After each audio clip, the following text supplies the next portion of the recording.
بسم اللہ الرحمن الرحیم۔ السلام علیکم۔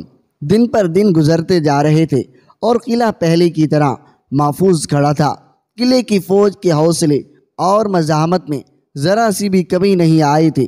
محمد بن ہارون بیماری کے باوجود گھوڑے پر سوار قلعے کے ارد گرد گھوڑا دوڑاتا اور سپاہیوں کو ہدایت دے رہا تھا۔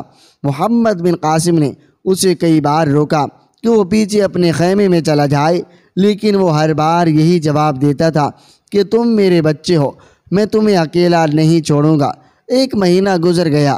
معلوم ہوتا تھا کہ قلعے میں رسد اور خوراک کی کمی نہیں۔ ان علاقوں میں پانی سب سے زیادہ قیمتی چیز تھی۔ معلوم ہوتا تھا قلعے کے اندر یعنی شہر میں پانی کی بھی کوئی کمی نہیں۔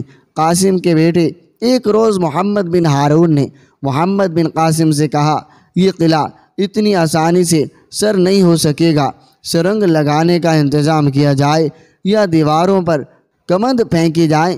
امیر مکران محمد بن قاسم نے کہا، میں یہ قلعہ سر کر سکتا ہوں، لیکن میں اپنی جنگی طاقت یہیں پر ظاہر نہیں کرنا چاہتا۔ ہلا بولنے کی بجائے ہم کچھ دن کچھ بھی نہیں کریں گے، آرام سے بیٹھیں گے، لیکن شہر پناہ کے اندر کسی کو آرام اور چین نہیں ملے گا۔ ان کے پاس آخر کتنی خوراک ہوگی اور پانی کا ذخیرہ بھی ختم ہونے والا ہوگا۔ ہمیں اپنی طاقتیں یہیں صرف کر دینے کے بجائے کوشش کرنی چاہیے۔ شہری بھوک اور پیاس سے مجبور ہو کر اپنی فوج کے لیے مصیبت کھڑی کر دیں۔ محمد بن ہارون نے ایک اور مہینہ وہیں پر گزار دیا۔ یہ پتہ نہ چلایا جا سکا کہ شہر کے اندر خوراک اور پانی کی کیا کیفیت ہے۔ یہ تبدیلی دیکھی گئی کہ شہر پناہ سے تیروں کی جو بوچھاڑیں آتی رہتی تھیں ان میں کمی آ گئی۔ ایک روز فجر کی نماز کے فوراً بعد مسلمانوں کی فوج نے ان احکامات کی تعمیل نہایت سرعت سے کی جو احکام محمد بن قاسم نے گزشتہ رات سالاروں کو دیے تھے۔ چھوٹی منجیقیں آگے لے گئے تھے اور تیر انداز منجیقوں کے ساتھ اور کچھ آگے رکھے گئے۔ قلعے کے دروازے کے سامنے سوار دستے تیار کھڑے کر دیے گئے تاکہ اندر سے سوار حملے کے لیے باہر نکلیں تو ان پر ہلا بول دیا جائے۔ سورج ابھی طلوع نہیں ہوا تھا کہ قلعے کے اندر پتھر گرنے لگے۔ اب چونکہ منجیقیں آگے کر لی گئی تھی، اس لیے ان کے پھینکے ہوئے پتھر شہر پناہ کے اوپر سے جا کر شہر کے اندر گرتے تھے۔ شہر پناہ سے منجیقوں پر تیر پھینکنے کے لیے ہندو تیر انداز نظر آئے۔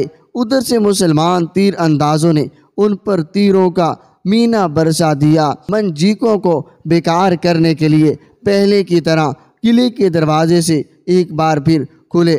بیشتر اس کے قلعے کے سوار تیر اندازی کے لیے باہر آتے۔ مسلمان سواروں نے رات کے حکامات کے مطابق گھوڑوں کو ایڑی لگائی۔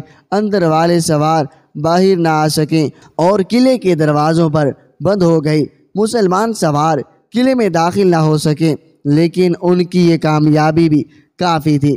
انہوں نے شہر کے تیر انداز سواروں کو باہر نہ آنے دیا۔ اس سے یہ فائدہ حاصل ہوا کہ منجیقیں شہر پر پتھر برساتی رہی۔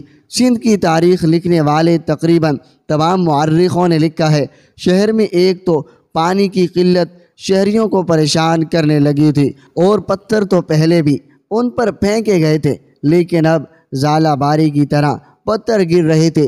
لوگ گھروں میں دب کر بیٹھ گئے۔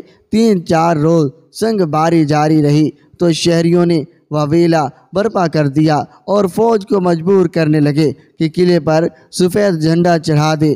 فوج خود تنگ آ چکی تھی۔ شہر میں ایسی افراتفری پھیلی کہ قلعہ دار کو بتائے بغیر کچھ لوگوں نے، جن میں فوج بھی شامل تھے، شہر پناہ پر سفید جھنڈے چڑھا دیے۔ پھر شہر کے دروازے کھل گئے۔ محمد بن قاسم کی فوج قلعے میں داخل ہوئی۔ قلعے دار کو حکم دیا گیا کہ جو جزیہ مقرر کیا گیا ہے وہ شہریوں سے وصول کر کے فتح فوج کے حوالے کیا جائے۔ قلعے میں جو فوج تھی اس کے کمانڈر سے لے کر سپاہیوں تک سب کو جنگی قیدی بنا لیا گیا۔ محمد بن قاسم وہاں رک نہیں سکتا تھا۔ قلعے کے انتظامات کے لیے کچھ نفری وہاں چھوڑی گئی اور محمد بن قاسم نے اگلے شہر کی طرف کوچ کیا۔